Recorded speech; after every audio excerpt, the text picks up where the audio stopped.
नमस्ते, मी अनिता अगरवाल, एक प्राणीमित्र आणि एक समाजसेविका आहे।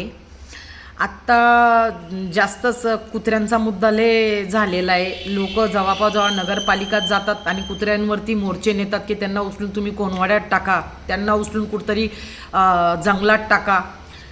जेवढा अधिकार ह्या पृथ्वीवरती आपला आहे जगायचा, तेवढा अधिकार त्यांचा आहे। त्यांना टाकणार कुठं?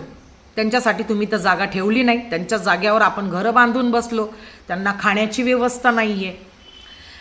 याच्यापेक्षा तुम्ही जो नगरपालिकामध्ये जो अधिकारी बसलेला आहे, जो वरतून कोट्यावधी निधी येतो, हा जातो कुठं, त्यांच्यावर तुम्ही चौकशी बसवा।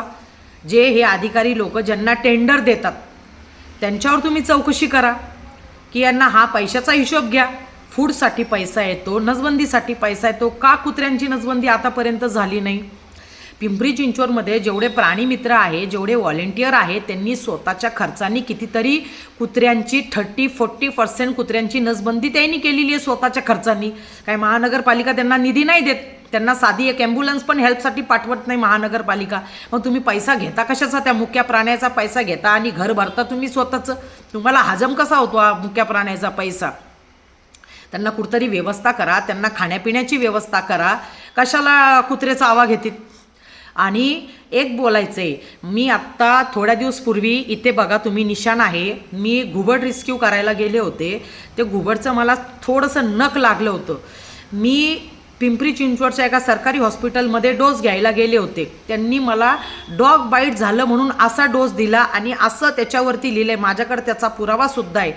जेवढा पिंपरी चिंचवडमधून जो कुत्र्याचा चावा घेतलेला जो आकडा समोर आलेला आहे तो बिलकुल खोटा आहे, तसं काही नाही आहे, चुकीचं आहे। तुम्ही उगाच मुक्या प्राण्याच्या जीवावर उठले, त्याच्यापेक्षा त्यांचं निवारा कुठतरी चांगला करा। नाही होत आमच्यासारख्या लोकांना त्याचं हे करा। आम्ही स्वतः त्यांचा सांभाळ करतो, आम्ही स्वतः कुत्रे सगळे उचलून आम्ही त्यांचं सगळे व्हॉलेंटियर आहे, प्राणीमित्र आहे, आम्ही त्यांची देखभाल करतो। राहिली दुसरी गोष्ट, तुम्ही तो अधिकारी जो बसलेला आहे त्यांना तुम्ही चौकशी करा, हा निधी जातो कुठं? त्यांना PCMCचं जे टेंडर दिलेलं आहे त्यांच्यावर तुम्ही चौकशी करा।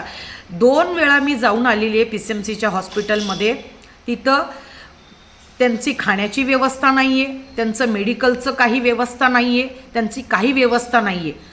एकदम तिथं घाण पद्धतीचं ट्रीटमेंट दिलं जातं, ते मी स्वतःच्या डोळ्यांनी बघितलेले आहे। आमच्याकडे स्वतः पुरावे आहेत त्यांचे। तुम्ही ह्या मुक्या प्राण्याच्या जीवावर उठल्यापेक्षा त्यांना प्रश्न विचारा की नगरपालिकातला मुक्या प्राण्याचा नसबंदीचा खाणारा खरा चोर कोण? तो प्रश्न तुम्ही विचारा।